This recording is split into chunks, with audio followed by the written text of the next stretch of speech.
Shalom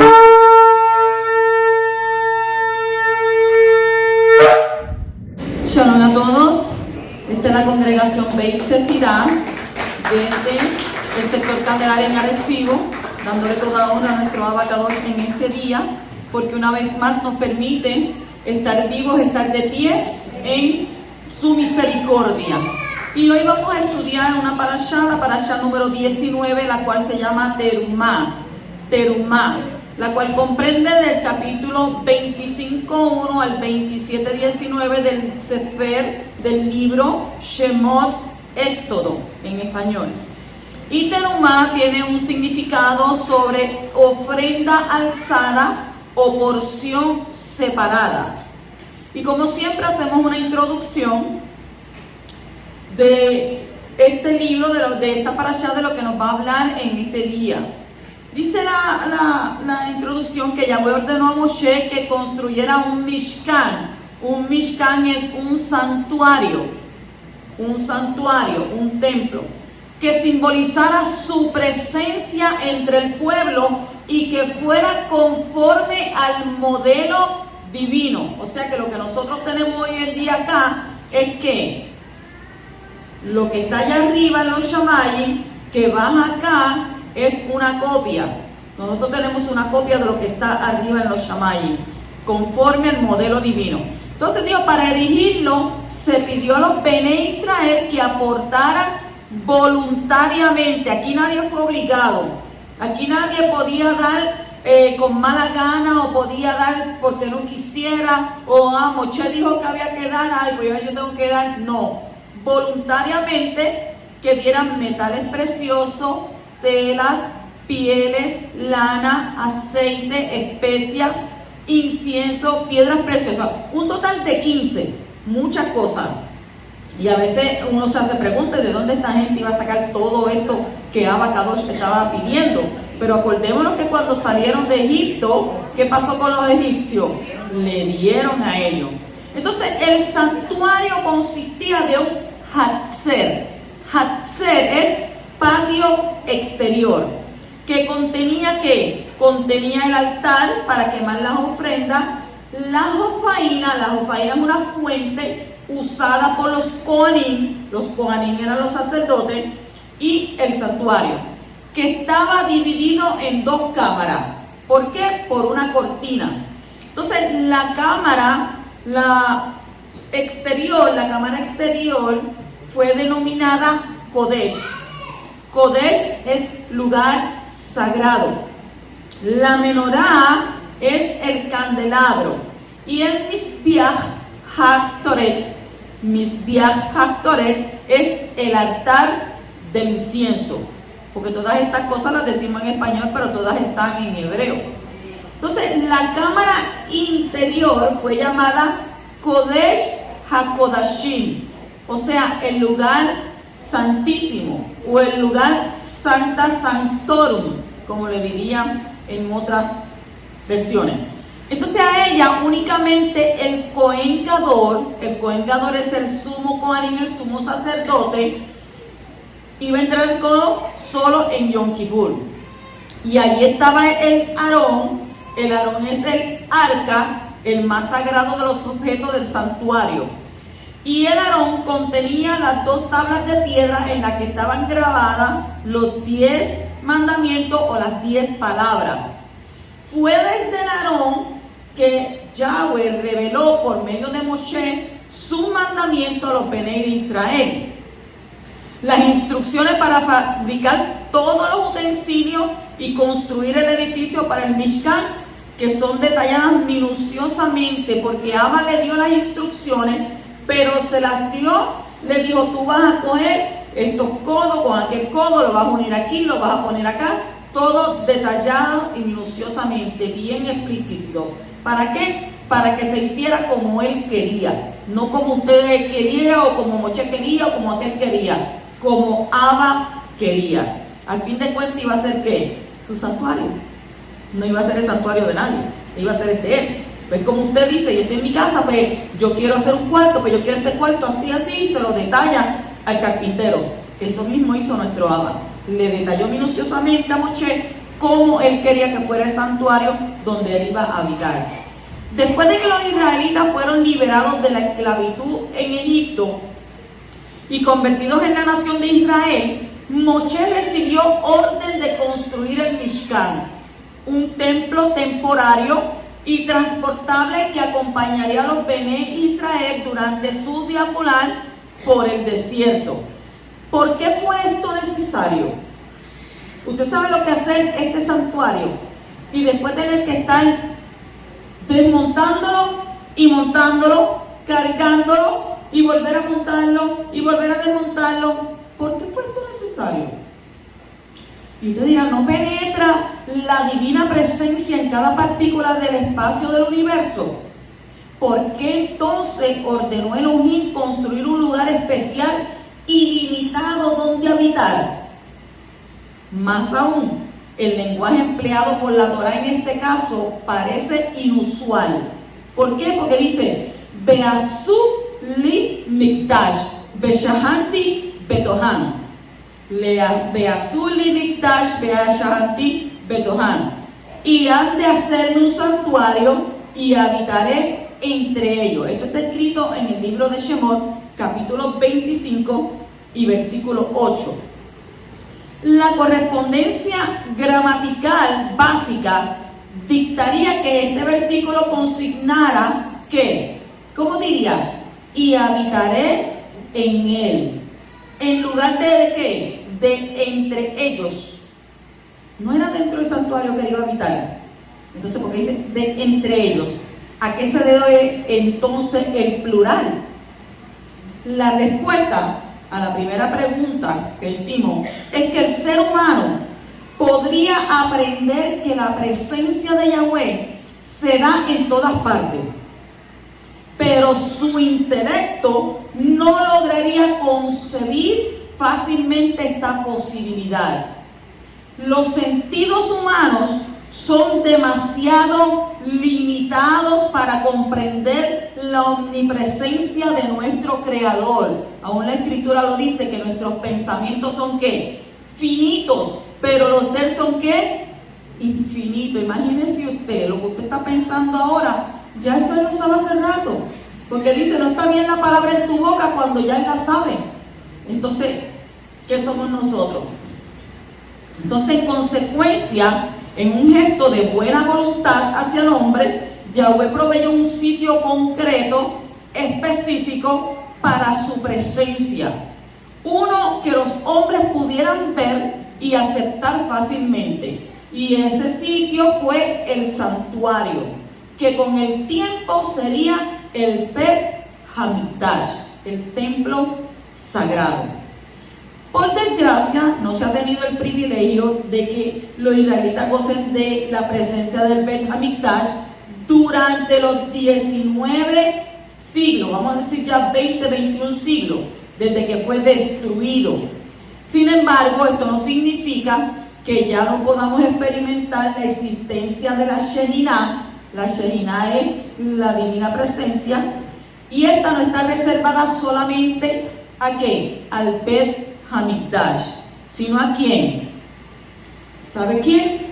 A cada hogar, a cada sinagoga y cada casa de la comunidad que muestra una manifestación judía, yahudí. ¿Cómo? Como ser la oración, el shiur, el estudio, el mitzvot, que son los mandamientos y muchas cosas más. O sea que en sí es un refugio de Kadushá de santidad.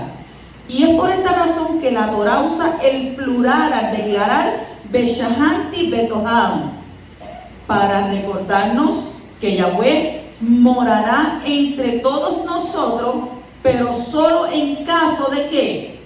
¿En qué caso Él va a morar? En nosotros, que nosotros merezcamos este privilegio. Porque si usted es una persona que usted no vive los mandamientos y usted hace lo que usted quiere, definitivamente, ¿qué va a pasar? Él dice, Set Kadosh, Set santo, porque yo soy Kadosh. Y sin Kadoshá, sin santidad, nadie me verá. Pues entonces, quiere decir que el que Él habita en medio de nosotros es un privilegio para nosotros de nuestro Abba Kadosh. Entonces, donde quiera que vayas, Yahweh te acompaña. Y a esto se refiere lo siguiente en el libro de Devarim, libro de Deuteronomio, capítulo 4 y versículo 7, que nos dice: ¿qué gente grande hay que tenga a los dioses cerca de sí, como lo está el Creador nuestro Elohim, en todo cuanto le pedimos? Y no nos vamos tan lejos, porque en el libro de Yeshaya, Isaías dice que Él nos toma de nuestra mano derecha, camina con nosotros hasta el fin del mundo. Así que no te sientas sola, no te sientas solo, no te sientas que todo el mundo te abandonó, que aunque haya montones de personas a tu alrededor y tú ahí solo y dices, pues hay tanta gente, pero yo me siento tan solo. Tú no estás solo, no estás sola. ¿Sabes por qué? Porque Él está contigo como poderoso gigante, dice la Escritura. Él no nos abandona, Él siempre está ahí listo para escucharnos, porque dice que inclina su oído para escuchar la oración ¿de quién? Del justo, de aquel que le busca en espíritu y en verdad, en Ruach y en Él. Entonces entramos a la parashá de por sí, esa fue una breve explicación. En el capítulo 25 y versículo 2 dice: di a los hijos de Israel que tomen una ofrenda para mí de todo aquel cuyo corazón le mueva a hacerlo, tomaréis mi ofrenda. Si Abba nos dijo, mira, vete aquí en casa de Juana o de casa que, y dile que me tiene que dar. No, Él no dijo eso. Cuyo corazón le mueva a hacerlo. Entonces, esta ofrenda es llamada terumá, que no es fácil traducir. Significa donación, don, dádiva, presente, regalo, contribución, aporte, tributo y ofrenda. Viene de la raíz rum, R-U-M, rum, que significa alzar, elevar, y tiene que ver con algo que se levante para separar del resto. Se puede entender como una porción separada que se eleva como ofrenda para un uso que sagrado. Los diezmos son una obligación, pero las ofrendas son voluntarias, excepto las prescritas para los tiempos señalados de nuestro Abba. ¿Cómo cuáles?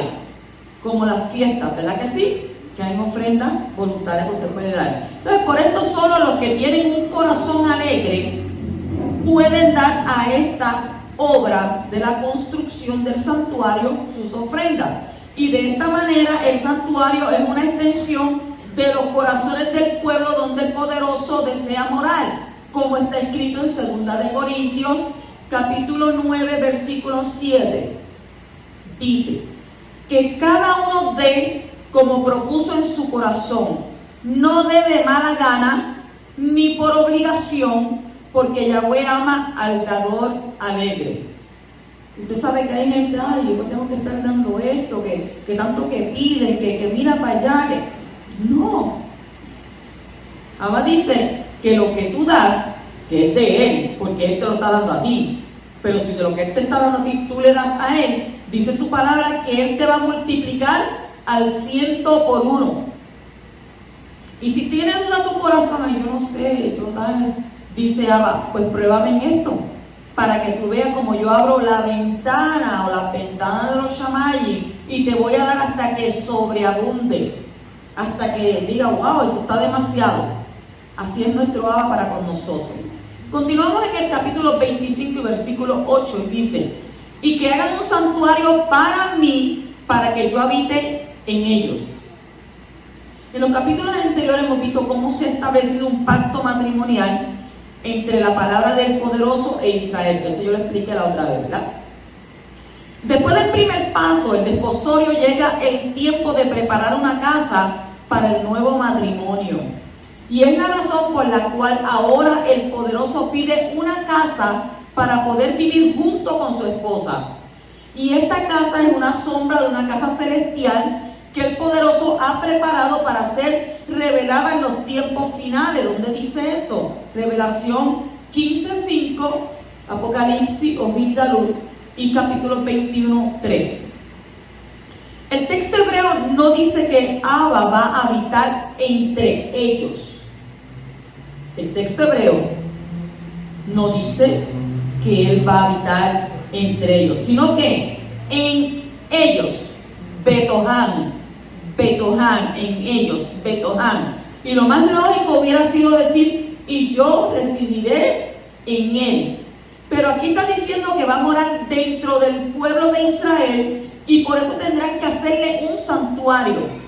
Y el verdadero lugar de la morada en el corazón de cada uno del pueblo de Israel, que ha entregado ¿qué? Su corazón a su Abba Kadosh. Y esto nos enseña que la presencia divina residía en el Mishkan, la morada, el santuario. ¿Por causa de quién? De los israelitas. Y ellos eran el verdadero santuario de la presencia divina. En el capítulo 25 y versículo 10 dice: harán también un arca de madera de acacia, su longitud será de 2 codos y medio, su anchura de 1 codo y medio y su altura de 1 codo y medio. El primer elemento a construir en el Mishkan será ¿qué? El arca, el Aarón, por ser la misma el lugar donde quedarán depositadas las tablas de la Torá. Así como la luz, Or, había sido la primera creación según el libro de Bereshit 1, también el Aarón, el arca que albergará la Torá, será ¿qué? Es la luz espiritual que nos ilumina. Quiere decir que es Torá, Or. Será la atención desde el punto de vista gramatical que el mandato de la construcción del Aarón es enunciado en ¿qué? En plural. Behazú, habrán de hacer. A diferencia de la menorá, el candelabro o la mesa que había en el Mishkan, queriendo alegóricamente indicar que la Torá no es patrimonio ni posesión de ningún individuo ni de ningún grupo selecto. La Torá pertenece a todos los seres humanos del mundo que quisieran tenerla, que quisieran estudiarla, que quisieran escudriñarla. Por último, las medidas de la superficie del arca contienen codos y fracciones de codo, queriendo indicar también alegóricamente que el estudio, el shiur, el conocimiento de la Torá, no se puede nunca llegar a lograrlo en soledad. Siempre estaremos solamente en una fracción del conocimiento, a lo sumo en una mitad. De ahí la necesidad de vivir la Torá en grupos de personas que se complementan. Tú tienes mi pensamiento, tengo el mismo pensamiento, y tú tienes el mismo pensamiento, nos complementamos ¿qué? Todos, porque todos vivimos un solo pensamiento. Y eso es lo que nos dice la Escritura, que debemos que ser como ¿qué? Como un solo hombre, un solo sentir, un solo pensamiento. Entonces, esto nos da una necesidad de dimensión de modestia y de no perfección. Entonces, todos nosotros tendremos diferencias en el campo de lo intelectual y de lo moral. Y estas deficiencias solo pueden ser corregidas cuando nuestro prójimo está claramente incluido en nuestra moral y acciones. Capítulo 25 y versículo 16 dice: y pondrás en el arca del testimonio que yo te daré. ¿Qué va a poner ahí? Como el santuario simboliza al hombre, el arca simboliza el corazón, lo más íntimo. Y dentro del arca había 3 cosas: las 2 tablas del testimonio que representan toda la Torá, número 1. Número 2, un omer de maná, según Éxodo capítulo 16, versículo 32 al 34. Y número 3, la vara de Aarón reverdecida, según Números 17, 5, 8 al 10. O sea que el testimonio es el nombre que el poderoso dio a las dos tablas de piedra que fueron colocadas en el arca. Y este texto dice que Abba daría a Moshe el testimonio en el futuro.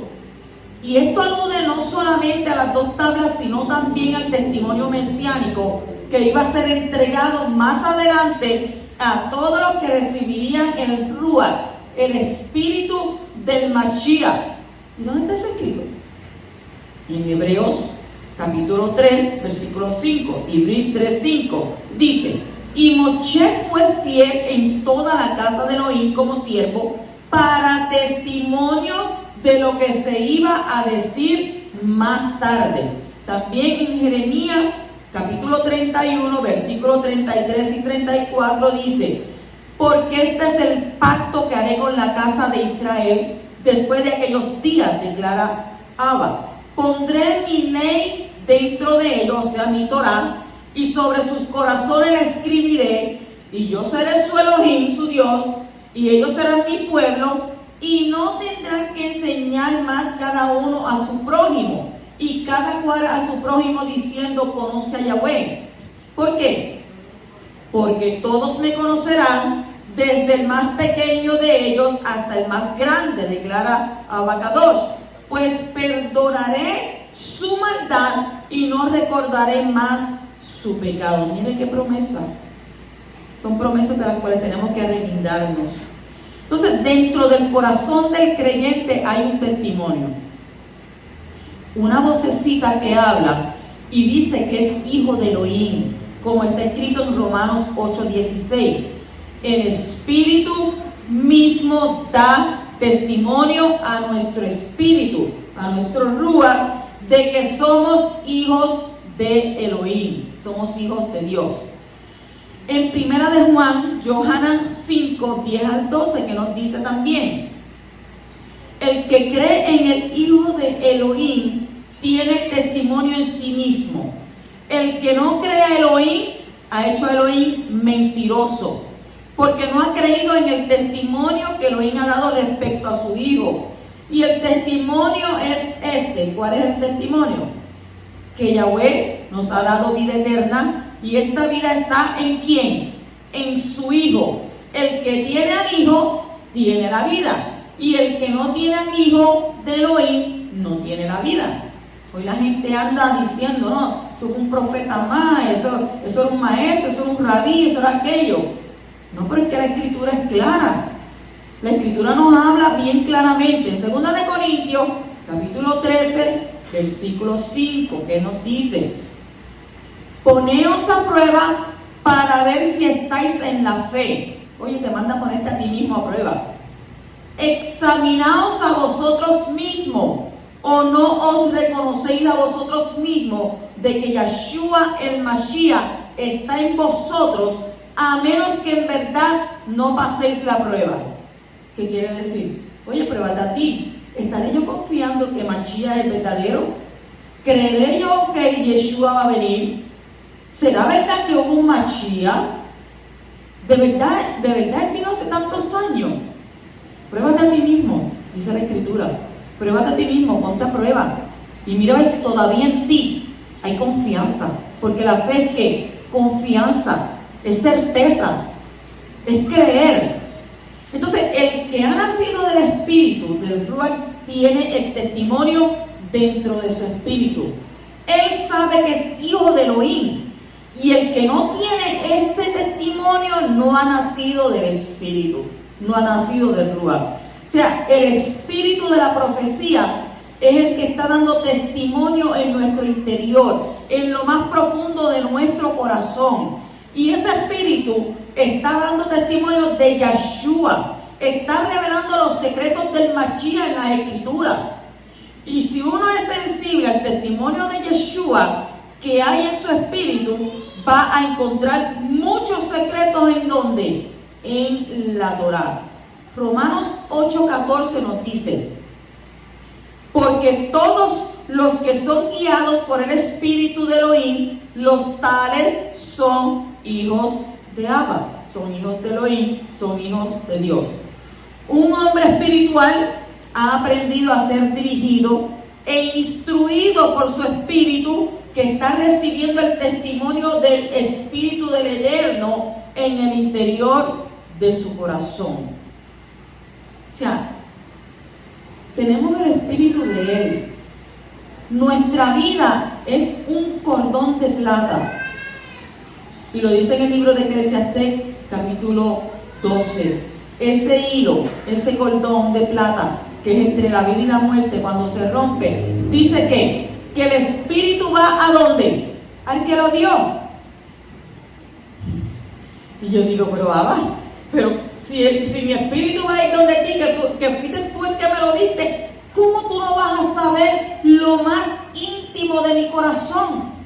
Si tú vives en mí, si tú habitas en mí, si tú estás en mí, tú me conoces, tú sabes de lo que yo soy capaz. Por eso dice que el Espíritu, esa vocecita te habla y te hace sentir que tú eres su hijo. ¿Cuántos son hijos del Altísimo? Amén. Creemos en su palabra. Capítulo 25, versículo 17 dice: harás además un propiciatorio de oro puro, su longitud será de 2 codos y medio y su anchura de 1 codo y medio. El propiciatorio era una lámina de oro que cubría el arca en su parte superior, según Rashi. Cabe recalcar que el propiciatorio ocupa un lugar destacado en todo el ceremonial de Yom Kippur, de acuerdo con el testimonio de Levíticos, capítulo 16 y versículo 2. Este propiciatorio es una ilustración del trono de esplendor celestial, según que Hebreos, capítulo 4 y versículo 16. La palabra hebrea que ha sido traducida como propiciatorio es caporet, que significa cobertura, cubierta, y viene de la raíz kafar, que significa cubrir con brea, calafatear y también perdonar, absorber, compensar y expiar. Y es la misma raíz que hay en la palabra para el día de expiación, que es Yom Kippur, día de expiación. En el capítulo 25, versículo 19, dice: del propiciatorio habréis de hacer los querubín. Los querubín, en el orden técnico de las cosas, eran una prolongación del propiciatorio. Quiere decir que el metal del propiciatorio había sido batido a martillo hasta lograr la forma de los querubín. Por lo tanto, estos no estaban unidos al propiciatorio, sino que se originaban en el mismo. En el capítulo 25 y versículos 21 y 22 dice: y pondrás el propiciatorio encima del arca, y en el arca pondrás el testimonio que yo te daré. Allí me citaré contigo, y de sobre el propiciatorio, de entre los 2 querubines, ¿dónde iba a estar Abba? De entre los 2 querubines, ahí, que están sobre el arca del testimonio, ¿verdad? Él dice: te hablaré acerca de todo lo que he de darte por mandamiento para los hijos de Israel. Y este fue el lugar de encuentro entre el poderoso y Moshe. Y esto nos enseña que el lugar donde puedes encontrar a Abba está en tu interior, en tu espíritu, en tu corazón. O sea que ese es el lugar de encuentro íntimo entre el Eterno y tú. Y en tu espíritu puedes acercarte al trono de la Hanán. La Hanán es gracia, al trono de la gracia, el propiciatorio que está en los Shamayim, en el cielo, como está escrito en Hebreos 4:16, que dice: por tanto, acerquémonos con confianza al trono de la Hanán, al trono de la gracia, para que si recibamos ¿qué? Misericordia, Rahem, y hallemos Hanán, hallemos gracia para la ayuda oportuna. El capítulo 25, el versículo 23 dice así: y harás una mesa, cualquier mesa, Iba a ser cualquier mesa. Los comentaristas inspirados creen ver en esta mesa y los panes de la proposición el símbolo de la vida material del ser humano. El esquema sería así, de esta manera. El ser humano tiene que crear y producir, pero debe invocar la bendición de Elohim, que recaerá únicamente si el hombre hace sus propios esfuerzos. Hay gente que se sienta a esperar, no, Él me va a dar, Él me va a ayudar, pero ¿y tú? ¿Cuál es tu parte? Tú tienes que hacer tu parte también. Entonces, la bendición de Abba no recae sobre el vacío o lo vacuo, sino sirva de ejemplo el relato del profeta Elisha en Segunda de Reyes, capítulo 4. De acuerdo con Abarbanel, el Mishkan simboliza el palacio del rey. En el mismo hay un recinto exclusivo para el rey y allí él deposita su tesoro. Alusión directa ¿a qué? Al arca sagrada, conteniendo ¿qué? Las tablas de la Torá depositadas ¿en dónde? En el Kodesh HaKodashim, en el recinto santísimo, Sacro Kadosh, cuyo acceso era prohibido a toda persona, con excepción de ¿quién? Del Cohen Gadol, el sumo Cohanín, el sumo sacerdote, y no era todo el tiempo que él iba a entrar ahí. ¿Cuándo él iba a entrar ahí? En determinadas ocasiones, no todo el tiempo. También había un velo. Ese velo en hebreo se llama parojet, que separaba entre el Kodesh HaKodashim, que ya dijimos que es el lugar santísimo, y el resto del santuario. Y allí en el Kodesh, en el santuario, estaba la mesa con los panes de proposición en un recinto cuyo acceso era permitido, tanto como el palacio del rey. Hay un atrio en el cual el rey recibe ¿a quién? A sus servidores. Los 12 panes de la proposición representan, de acuerdo con Abarbanel, el alimento de los que los hijos de Israel comían durante la travesía del desierto. O sea, ¿cómo se llamaba? El man. Eso está en Éxodo capítulo 16. El man, en efecto, que era el pan que ellos recogían, se recogía durante 6 días en la semana, excepto que, mire qué importante era para Abba, excepto el Shabbat. Los 12 panes de proposición estaban ordenados en 2 hileras separadas entre sí, representando el sustento de las personas para el día y para la noche. Y estos panes eran ordenados por el Cohen. ¿Quién era el Cohen? El sacerdote. ¿Cuándo? Cada Shabbat, representando con ello la carencia de man en Shabbat, pero asegurando también el sustento de ese día sagrado. Por eso cuando leemos en la Torá que decían que solamente 6 días iban a recoger el man, pero siempre había unos cabeciduros que no respetaban, no hacían caso, y entonces ¿qué hacían? Se iban a buscar el man, y hoy también hay man. No iba a haber man. Lo que iba a haber era ¿qué? Pela para ti. Pero ¿qué pasa? El poderoso tenía todo fríamente calculado. O sea que antes que el Chapulín dijera que tenía todo fríamente calculado, ya lo tenía calculado todo, antes que él. ¿Por qué? Porque entonces él tenía que ese lehen, ese pan, ¿para qué? Para asegurar el sustento de ellos en el Shabbat. Y como ellos eran tan quejosos, yo me imagino, mañana hay que recoger el pan y ya esto se está acabando. Y el que cogía de más, ¿qué le pasaba? Gusanillo, le daba gusano. O sea que Abba es perfecto, Abba es perfecto. Abba nadie. Bueno, la escritura dice que él no puede ser burlado. Él, cuando dice que él no puede ser burlado, y a veces usted dice, me salí con la mía, y él dice, no te preocupes, piénsatelo, créetelo que te saliste con la tuya, porque al final del camino te vas a encontrar conmigo. Yo te voy a dejar que tú creas y pienses y hagas lo que tú quieres, pero allá yo te voy a esperar. Ah, no, pero esto es el refrán que dice que más sabe el viejo que... No, ningún viejo nada. Es que ahora todo lo sabe. Él dice que Él conoce lo más profundo de tu pensamiento, lo más profundo de tu corazón. Él lo escudriña. Yo tenía una persona que estaba traumatizada y no se quería bañar. Yo, pero ¿por qué? No, porque es que yo me voy a ir a bañar y Abba me está viendo.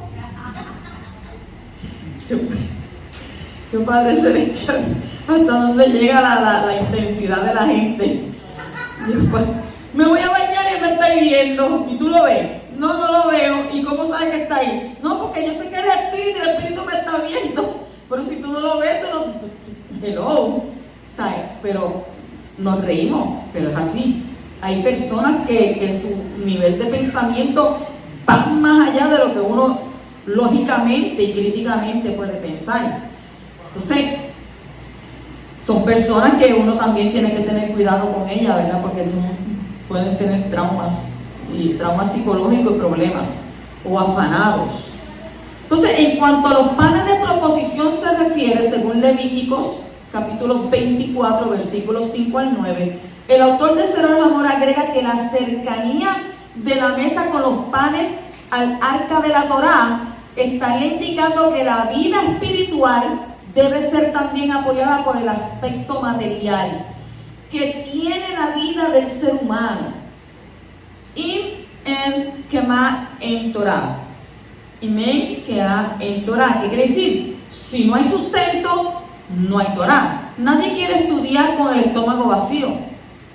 ¿Por qué? Porque su pensamiento va a bajar ¿a dónde? A su estómago. Yo tengo hambre. ¿Me puedes enviar un cuervito por ahí que me traiga un sandwichito allá del Burger King?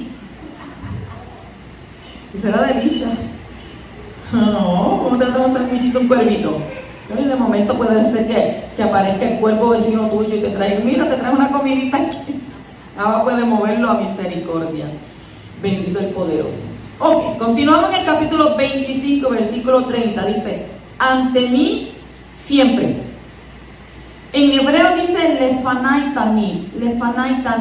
Y de ahí el nombre Lehen Hapanim. Lehen Hapanim. ¿El pan de qué? El pan que estaba ante Elohim. El pan estaba hecho como una caja, pero con dos de sus lados abiertos. Y según Rashi se llama pan de semblantes, Lehen Hapanim, pan de semblante. ¿Por qué le decían así? Porque era como si tuviera rostro, como si tuviera cara. Entonces tenía superficies que miraban a ambas direcciones, a los lados del santuario. Esto es una cosa terrible. Si usted lo analiza más profundamente, usted dice, wow, unos panes tienen unos rostros y cada uno está mirando ¿a qué? A los lados del santuario. Entonces, en la mesa, en la casa de un judío, es vista como un altar. En su casa, si usted tiene una mesa, usted, este ¿por qué tiene mesa? No, esa mesa es como un altar, un lugar donde hay un encuentro con el poderoso junto con los demás. Yo no sé, porque yo me siento y como tengo mucha hambre, a comer. Y la bendición por lo que te estás comiendo. No das toda rabá, pues muchas gracias Abba, porque te las proveyó. Pues en Ezequiel 41:22, ahí habla sobre el encuentro con el Eterno. Una mesa es un lugar de ¿qué? De encuentro. Es un lugar donde hay una relación íntima entre personas. El hecho de comer juntos es algo que implica unidad, compañerismo, amor. Eso no se ve hoy. Eso no se ve hoy. Casi no se ve. Cuando usted puede sentarse a la mesa con su familia, dele gracias al poderoso. Porque hoy la gente trabaja. Hoy la gente vive afanada. Y entonces, si tiene marido, cómprate allá en Burger King. Yo me compro acá en Subway. No te preocupes. Llegamos a casa y ya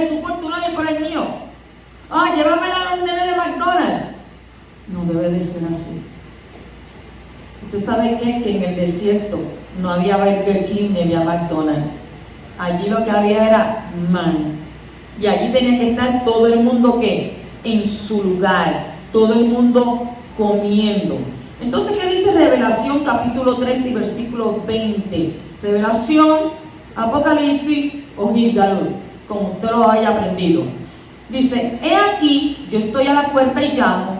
Si alguno oye mi voz y abre la puerta, entraré a él y cenaré con él y él conmigo. O sea que antes de comer el pan o de hacer la bendición, o sea, antes de tú llenarte todo, se supone que tú hagas una bendición, hagas una verajá. Porque en casi todos los hogares, por la mañana se come pan. Por lo menos yo estudié con Ramban dice que es mejor comerse el pan en la mañana. Porque es un carbohidrato y usted sabe que durante el día, pues, usted quema sus carbohidratos y entonces no se pone pimplón, no se pone gordito. Entonces, ¿cómo sería la verajá para el pan, para el leñen? Así, Baruch atah Yahweh Eloheinu melech haolam hamotzi lehem min haaretz. Bendito eres tú, Yahweh, nuestro Elohim, Rey del universo, que extrae pan de la tierra. Y lo mismo cuando usted va a beber agua o cuando usted se va a comer cualquier otra cosa, haaretz, adamá, que sea debajo de la tierra, entonces como una aperturita, pues entonces usted ¿qué va a hacer? Baruch atah Yahweh Eloheinu melech haolam. ¿Cuál es lo otro? Adamá, de debajo de la tierra. Haaretz, de la tierra. Hamayim, el agua, y muchas más. Porque esas no son las únicas, hay muchas, hay bendiciones por todo. Bendiciones para usted lavarse las manos, bendiciones cuando usted puede tener la dicha de poder ir al baño ¿verdad? Y vaciar sus intestinos, ahí tiene otra bendición también, porque no todo el mundo puede hacer eso. Hay unos que le hacen, ¿verdad? Le ponen una bolsita, otros que están estreñidos, que pasan semanas, que pasan días, pero usted tiene, cuando usted puede ir continuamente, eso es una bendición. Continuamos en el capítulo 25 y versículo 31. Harás además un candelabro de oro puro, el candelabro, su base y su caña han de hacerse labrados a martillo, sus cálices, sus botones y sus flores serán hechos de él. El candelabro en hebreo es menorá y simboliza la Torá y el Espíritu. La Torá porque está escrito en el Salmo 119, 105, que dice, lámpara es a mis pies tu palabra y luz para mi camino. En otras versiones, y lumbrera a mi camino. Aquí hay que aprendérselo todas las versiones, porque no aprendemos una cosa y después vamos todas las versiones. Ok, y en Proverbios capítulo 6, versículo 23 dice, porque el mandamiento es lámpara y la instrucción luz y camino de vida, las reprensiones de la instrucción. Pues entonces, ¿de qué estamos hablando? De que el candelabro simboliza la Torá y el Espíritu. Entonces, el Espíritu, porque está escrito en Isaías capítulo 11 y versículo 2, que nos dice, y reposará sobre él el espíritu de Abacadosh, espíritu de sabiduría, de inteligencia, de consejo, de poder, de conocimiento y de temor a Yahweh. Oiga, todo lo recibo, Abba. Todos esos espíritus yo los recibo. ¿Cuántos dicen amén? Amén. Dice que va a reposar sobre ti ese espíritu de Abba.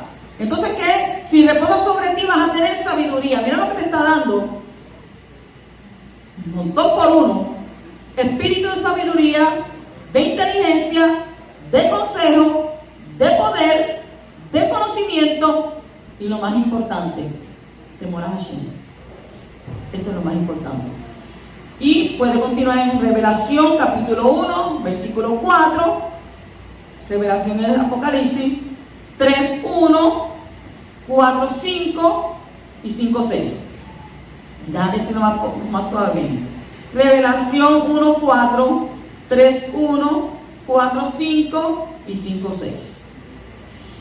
Continuamos en el capítulo 26 y versículo 1. Dice: harás el techo del santuario de 10 cortinas de lino trenzado, lana azul, lana púrpura, lana carmesí, con querubines de labor de diseñador lo harás.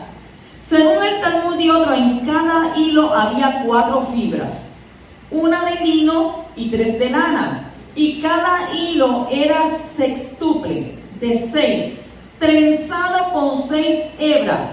4 fibras fueron trenzadas juntas, y así se formaban 24 hebras por hilo, y los querubines fueron tejidos en la tela. O sea que esto no es de que yo voy a tejer esto aquí y allá, no. Eso había unas especificaciones de cómo se iba a hacer. Entonces no era cualquier hilo que tú cojas ahí. Tenía que ser hilo de ¿qué? De lino y de lana. Y entonces estos hilos tenían que trenzarlo en 6, trenzar 6 hebras, y entonces después trenzar ¿cuánto? Trenzarlas todas hasta que hicieran 24 hebras de hilo. Eso tiene que haber sido un trabajo bien fuerte para todas estas israelitas que estaban construyendo este santuario, este Mishkan. Capítulo 26 y versículo 14 dice: harás también para la tienda una cubierta de pieles de carnero teñidas de rojo, y otra cubierta de pieles de tahash por encima. Sobre la cubierta de cabra había una cubierta de pieles de carnero teñidas de rojo. Y esto podría simbolizar el sacrificio sangriento del Mashiach que cubre la naturaleza pecaminosa del hombre. El santuario era muy hermoso por dentro, pero no muy bonito por afuera. Así es el reino de los Shamayim. No es muy atractivo para el mundo, pero cuanto más uno profundiza, más riquezas encuentra, como está escrito en donde, Matitiyá, Mateo, capítulo 13, versículo 44. Dice: el reino de los Shamayim, el reino de los cielos, es semejante a un tesoro escondido en el campo, que al encontrarlo un hombre, lo vuelve a esconder, y de alegría va por ello, va, vende todo lo que tiene y compra aquel campo. Cuando estudiamos la Torá, cuando nos allegamos a las perlas que tiene la Escritura, que eso nos enriquece nuestro espíritu, porque usted come, desayuna, almuerza y come, ¿verdad que sí? Y de vez en cuando, ¿sabe? El médico dijo que también una meriendita por el lado. ¿Qué médico te va a decir? Usted coma cuando tenga hambre, no tiene que hacer 3, 4, 5 comidas. Cuando usted tenga hambre, es que usted tiene que comer. Entonces, ¿qué sucede?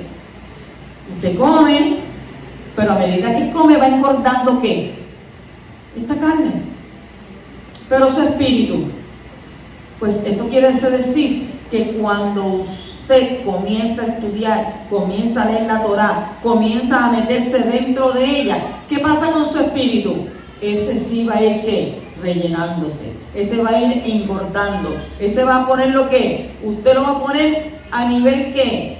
De elevación, porque cuando estudiamos Torah, cuando nos metemos con Abba, nos elevamos a otros niveles. ¿Lo dice o no lo dice la Escritura? Que vamos de aumento en aumento hasta que llegue el día, escalando, vamos escalando montañas, y así mismo todo es un escalón. Usted comienza estudiando Torah y usted va a comenzar a escalar, va a ir comenzando a conocer a su Abba, va a saber quién es Él, cómo Él brega, cómo se enoja. No, pero ¿cómo va a ser? No se va a enojar. La Escritura dice que eres todo amor. Sí, pero no terminas el texto que dice, y también fuego consumidor. Y no lees en otra parte que también dice que al hijo que ama, disciplina. Él te ama, pero Él quiere que tú camines ahí, en el camino de Él. Capítulo 26, versículo 19 dice: también harás 40 basas de plata debajo de las 20 tablas, 2 basas debajo de una tabla para sus 2 espigas, y 2 basas debajo de la otra tabla para sus 2 espigas. Según Rashi, cada tabla tenía un grosor de 1 codo. Las tablas representan cada miembro del pueblo de Israel. Otra vez encontramos el mensaje de la unidad entre nosotros para poder formar un templo, Kadosh, santo, para nuestro Padre Celestial. Debajo de cada tabla hay 2 basas de plata. La plata representa la Torá y la expiación. La Torá porque está escrito en el Salmo 12:6, que dice: las palabras de Yahweh son palabras puras, plata probada en un crisol en la tierra, 7 veces refinada. Miren, su palabra es 7 veces refinada. ¿Usted sabe lo que es eso? Lo metes en el fuego y lo sacan. Mete en el fuego y saca. Y va refinando. Es como el oro. El oro, mientras más fuego tú le das, más escoria saca y más brillo suelta. Entonces, y la expiación, porque está escrito en Éxodo capítulo 30 y versículo 16. Éxodo 30, 16. Tomarás de los hijos de Israel la plata de la expiación y lo darás para el servicio de la tienda de reunión, para que sea un recordatorio para los hijos de Israel delante de Hashem como expiación por vuestras vidas. ¿Qué nos enseña esto? Nos enseña que la base para cada uno que puede formar parte del templo de Abacadosh es la Torá y la expiación. El hecho de que hay 2 basas debajo de cada tabla nos enseña que hay 2 tipos de Torá: la Torá escrita y la Torá viviente.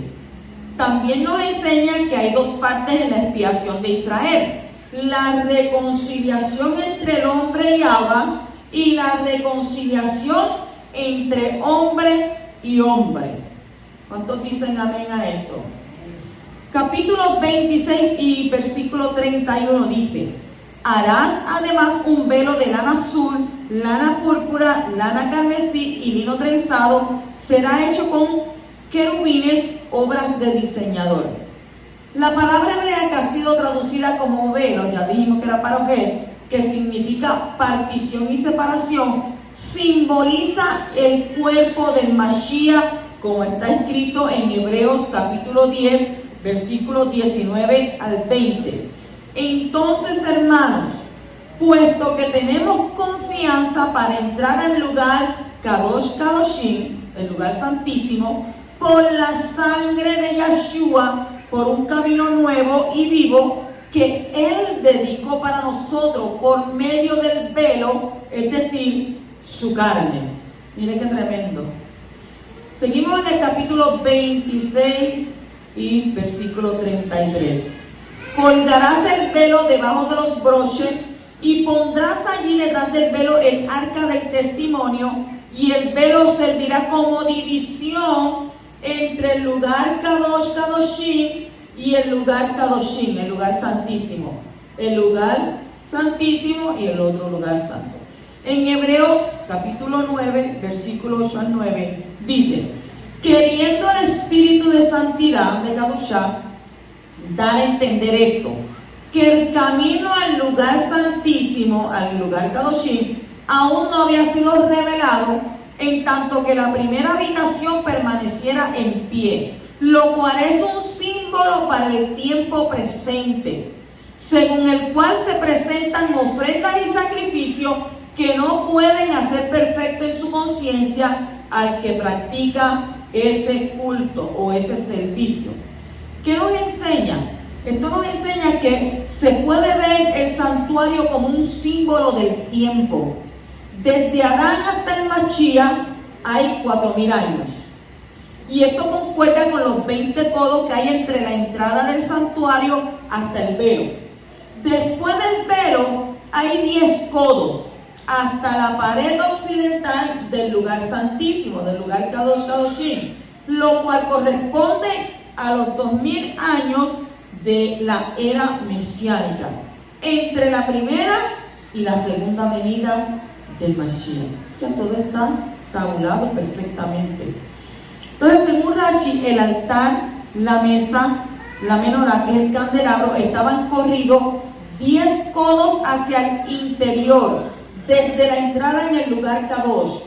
Si esto es símbolo del tiempo, significa que cada tabla de 1,5 codos simboliza 300 años de historia humana. O sea, 6,000 años, 20 tablas. 300 años por tabla. Cada codo corresponde a 200 años de historia. Eso nos deja mucho que decir. El altar del incienso estaba a 10 codos desde la entrada, lo cual corresponde a 2,000 años de historia humana. 2,000 años después de Adán, ¿vivía quién? Abraham, que ató a su hijo Isaac sobre un altar, lo cual fue un sacrificio no de un cuerpo, sino un sacrificio espiritual. Porque dice, no, él lo mató allí. No, él no lo mató porque después lo vemos casándose. Fue un sacrificio espiritual simbolizado por el incienso. Los dos otros objetos, que es la mesa y el candelabro, podrían haber estado colocados en el lugar que corresponde al tiempo de la vida del rey David y su hijo Salomón, que edificó el primer templo, el primer Mishkan, donde había 10 candelabros y 10 mesas. ¿Ve cómo se entrelaza todo eso con el ser humano? Capítulo 27 y versículo 1. Harás también el altar de madera de acacia de 5 codos, su longitud, de 5 codos su anchura. El altar será cuadrado y de 3 codos su altura. El atrio simboliza el cuerpo. El lugar Kadosh simboliza el alma inferior. Y el lugar santísimo simboliza el espíritu, el alma superior. En los 3 lugares hay fuego y hay luz. En el atrio está el fuego del altar de cobre. En el lugar Kadosh hay luz y fuego. ¿De dónde sale? Del candelabro y el altar de oro. En el lugar Kadosh Kadoshim, en el lugar santísimo, está la Shekinah. ¿Qué es la Shekinah? La presencia del poderoso. ¿Dando qué? Dando luz y dando fuego espiritual. En los 3 lugares también hay comida. En el atrio hay carne, hay vino y hay lejen, hay pan. En el lugar Kadosh hay pan y vino, y en el lugar santísimo, el Kadosh Kadoshim, está el maná. Esto nos enseña que no solo el cuerpo necesita comer, sino también el alma y el espíritu del hombre. La comida para el espíritu del hombre es la Torá, simbolizada por las tablas del testimonio, como está escrito en Devarim 8:3, que dice: y te humilló y te dejó tener hambre y te alimentó con el maná que no conocía ni tus padres habían conocido, para hacerte entender que el hombre no solo vive de pan, de leche, sino que vive de todo lo que procede de la boca del Creador. El altar en el atrio simboliza la entrega del cuerpo al servicio del poderoso, como está escrito en Romanos capítulo 12 versículo 1 al 2, que dice: por consiguiente, hermanos, os ruego por las misericordias de Elohim, que presentéis vuestros cuerpos como sacrificio vivo y kadosh, santo, aceptable a Elohim, aceptable a Dios, que es vuestro culto racional. Y no os adaptéis ¿a dónde? A este mundo.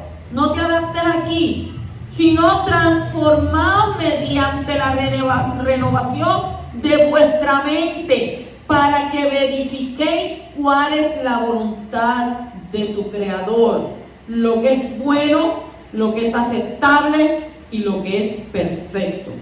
O sea, que la renovación de la mente está representada por el servicio que los Kohanim, los sacerdotes, hacen en el lugar Kadosh día tras día.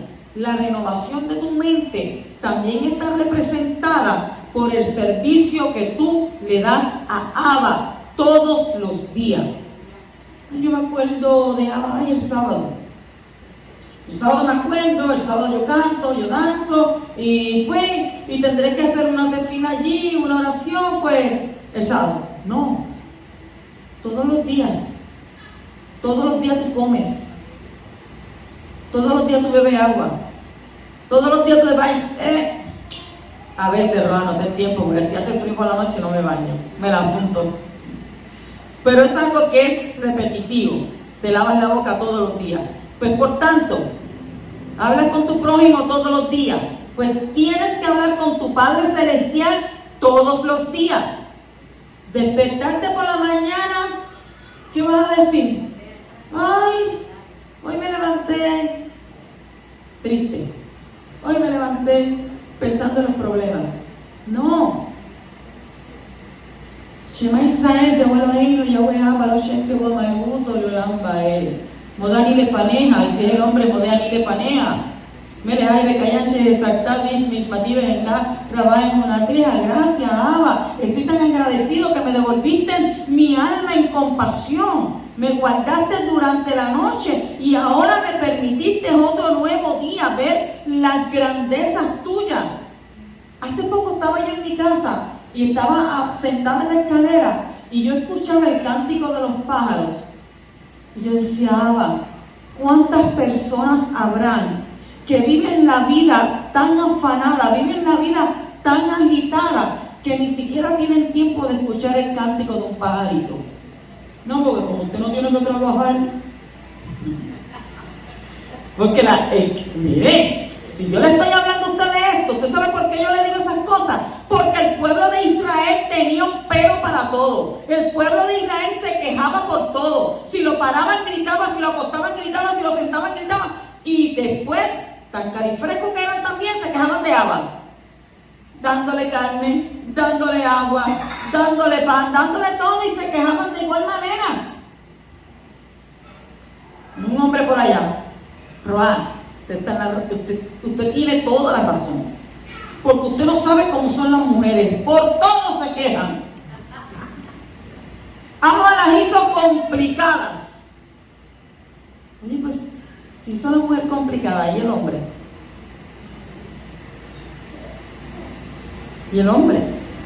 No, porque es que yo fui a la escuela y todavía no he aprendido el 9 por 9. No sé si 81, 84, ¿qué da? Así es el hombre. Pues no puedo tirar a la mujer solamente, ¿verdad? Pero sí somos complicadas, ¿verdad que somos complicadas? Si el marido no te abre la puerta, chacho, este no es un caballero. Mira para allá, ve a uno y ni siquiera de caballero me abre la puerta. Pero si él va y le abre la puerta, ¿y qué tú te crees? ¿Que yo soy una inútil? ¿Que no puedo abrirla?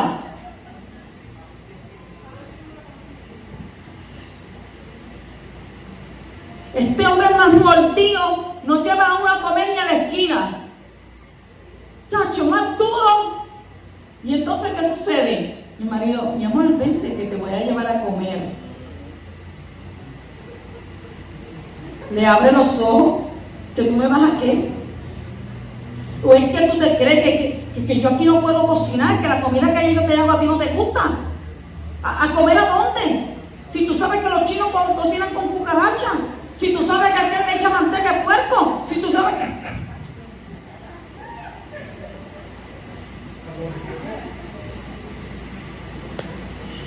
Son así de los hombres. Y llega por la tarde el marido a la casa y la mujer, mi amor, mira, te cocine. Ay, no me hablen. Me pasó un día tremendo que estaba un muchacho que vino y ella que le preparó la mesa bien hermosa, hasta con florecitas y todas esas cosas. Dame comida que tengo hambre. ¿Hiciste algo? ¿No hiciste nada? Ah, si no hiciste, no, mi hermano, mira, la comida está ahí en la mesa, mira, para que tú te la comas. Dame, que voy a comer, tengo. Voy a ver, se va. Y ella, pero nunca se dio de cuenta que le puso unas flores ahí, que le puso un florerito. Nunca se dio de cuenta que... Vamos a cambiar el tema, porque si seguimos por ahí me van a tirar después con tomate. Pero es así, lo digo en tono de broma, pero todos los días tenemos que renovar nuestra mente, tenemos que analizarnos, tenemos que ver lo que Abba pone en nuestras manos. No porque tengamos, si tengo 25, si tengo 30, tengo 40, yo estoy joven. Con el paso de los años me ha dejado saber a mí que los años no son nada. No son nada. Mi hijo 25 me lo llevaron. Mi marido 50 se fue. Los años no son nada.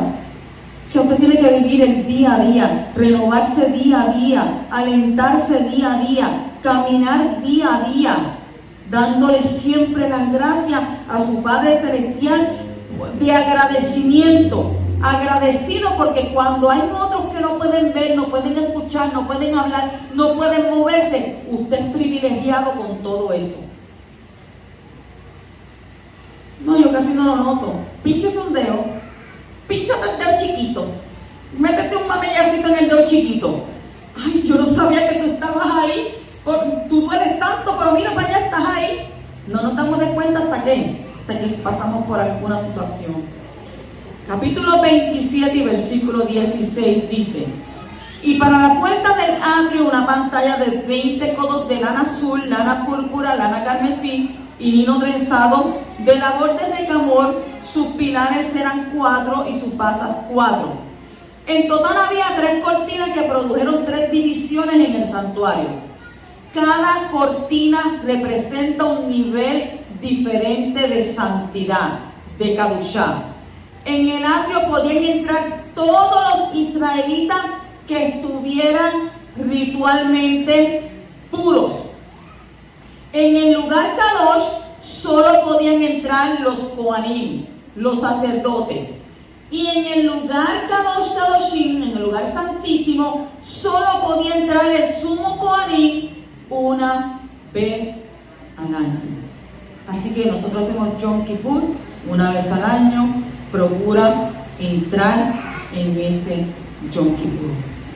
Shabbat Shalom.